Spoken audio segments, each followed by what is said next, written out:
খালেদা জিয়ার নামে শহরের রাস্তার নাম বদলে যাচ্ছে আমেরিকার জনবিন্যাস। মুসলিম আধিপত্য নিয়ে আশঙ্কার মেঘ মার্কিনীদের মনে। নমস্কার, নিউজ 18 ডিজিটালে স্বাগত। আপনাদের সঙ্গে আমি তমশ্রী। আমেরিকার শহরে খালেদা জিয়ার নামে রাস্তার নাম, আর এতেই রীতিমতো শোরগোল পড়ে গিয়েছে। কয়েকদিন আগেই মিশিগানের হ্যামট্রমিক সিটির এক রাস্তার নাম রাখা হয়েছে বিএনপির প্রয়াত চেয়ারপারসন খালেদা জিয়ার নামে। তাৎপর্যপূর্ণভাবে এই শহর আবার মুসলিম অধ্যুষিত। মূলত বাংলাদেশি মুসলিমদেরই পাল্লা ভারী, আর এতেই সিঁদুরে মেঘ দেখছেন মার্কিনরা।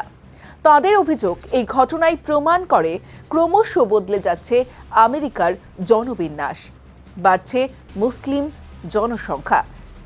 গত 30শে ডিসেম্বর ঢাকার এক হাসপাতালে চিকিৎসাধীন অবস্থায় প্রয়াত হন বিএনপি চেয়ারপারসন তথা বাংলাদেশের প্রাক্তন প্রধানমন্ত্রী খালেদা জিয়া। মৃত্যুকালে তার বয়স হয়েছিল 80 বছর। জানা যাচ্ছে, খালেদা লৌহ মানবী ব্যক্তিত্ব এবং রাজনৈতিক সংগ্রামকে সম্মান জানিয়ে মিশিগানের হ্যামট্রমিক সিটির রাস্তার নতুন নামকরণ। আমেরিকার এই প্রথম মুসলিম সংখ্যাগরিষ্ঠ শহরে কার্পেন্টার স্ট্রিট নামে একটি রাস্তা ছিল, যার নাম বদলে হয়েছে খালেদা জিয়া স্ট্রিট। এই নামকরণের প্রস্তাবে সম্মতি দিয়েছে সেখানকার সিটি কাউন্সিল। বর্তমানে এই কাউন্সিলে রয়েছেন 4 জন বাংলাদেশি বংশোদ্ভূত কাউন্সিলর। তাঁদের উদ্যোগেই এই নামকরণ। পরিসংখ্যান বলছে, হ্যামট্রমিক শহরের জনসংখ্যা 28,433 জন, যার মধ্যে প্রায় 70% বাসিন্দা মুসলিম। মিশিগানের এই শহরেই বাংলাদেশি অভিবাসীদের ঘনত্ব সর্বাধিক। হ্যামট্রমিক সিটি আমেরিকার প্রথম এবং একমাত্র মুসলিম সিটি কাউন্সিল থাকার গৌরব অর্জন করেছে। হ্যামট্রমিক সিটির এই ঘটনা সামনে আসার পর সরব হয়েছেন মার্কিন প্রেসিডেন্ট ডোনাল্ড ট্রাম্পপন্থী মাগা ক্রাউড। সোশ্যাল মিডিয়ায় রীতিমতো ছড়িয়ে পড়েছে ক্ষোভ। অনেকেই বলছেন, এটা আমেরিকা, বাংলাদেশ নয়। এই ধরনের ঘটনা কোনোভাবেই বরদাস্ত করা হবে না। আবার কেউ লিখেছেন, এভাবেই ক্রমশ বদলে যাচ্ছে আমেরিকার জনবিন্যাস। এইসব বাসিন্দাদের আমেরিকা থেকে অবিলম্বে তাড়ানো উচিত। হ্যামট্রমিক সিটির ইতিহাস ঘাটলে জানা যাবে, 20 শতকের শেষভাগে অভিবাসীদের ঢল নামতে শুরু করলে শহরের জনসংখ্যার চিত্রে বড় ধরনের পরিবর্তন আসে।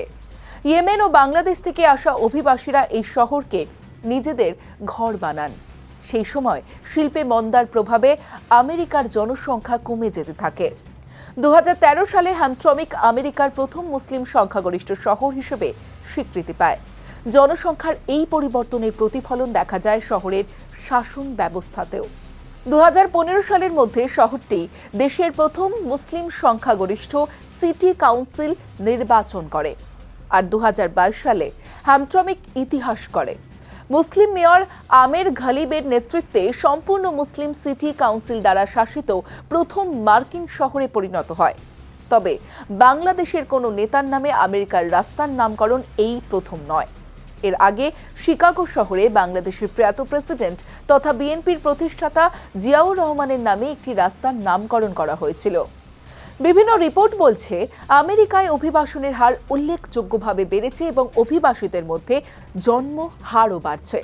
তাই দ্বিতীয়বার ক্ষমতায় ফিরে কড়া অভিবাসন নীতি গ্রহণ করেছেন প্রেসিডেন্ট ডোনাল্ড ট্রাম্প। একের পর এক নির্দেশ দিয়েছেন তিনি। তবে বিশ্লেষকরা বলছেন, মিশিগানের হ্যামট্রমিক সিটির মতো আমেরিকার একাধিক শহরও মুসলিম অধ্যুষিত হয়ে উঠবে।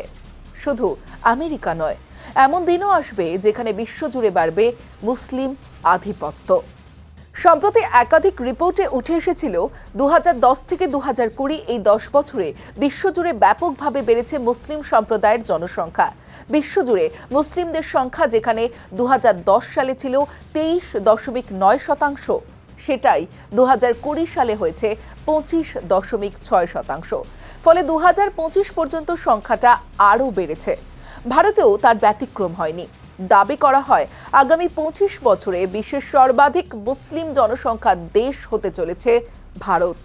চাঞ্চল্যকর এমনই রিপোর্ট প্রকাশ্যে এনেছে আন্তর্জাতিক গবেষণা সংস্থা পিউ রিসার্চ সেন্টার। গবেষণা বলছে, গত 10 বছরে বিশ্বে মুসলিমদের জনসংখ্যা বেড়েছে 34,07,00,000, যা অন্য সমস্ত ধর্মের মোট জনসংখ্যার বৃদ্ধির চেয়েও বেশি। এর কারণ হিসেবে দাবি করা হয়েছে, মুসলিমদের জন্মহার মৃত্যুহারের চেয়ে অনেক বেশি। তবে এই সংখ্যায় ধর্মান্তকরণের ঘটনাও রয়েছে। মুসলিম জনসংখ্যার সবচেয়ে বেশি বৃদ্ধি দেখা গিয়েছে এশিয়া ও প্রশান্ত মহাসাগরীয় অঞ্চলে। পিওর রিপোর্ট অনুযায়ী 2050 সালের মধ্যে বিশ্বের মুসলিম জনসংখ্যা দাঁড়াবে 2.8 মিলিয়ন। সেই হিসেবে 2050 সালের মধ্যে ইন্দোনেশিয়াকে পিছনে ফেলে বিশ্বের সবচেয়ে বেশি মুসলিম জনসংখ্যার দেশ হয়ে উঠবে ভারত। আর এই রিপোর্ট চিন্তা বাড়িয়েছে আমেরিকারও।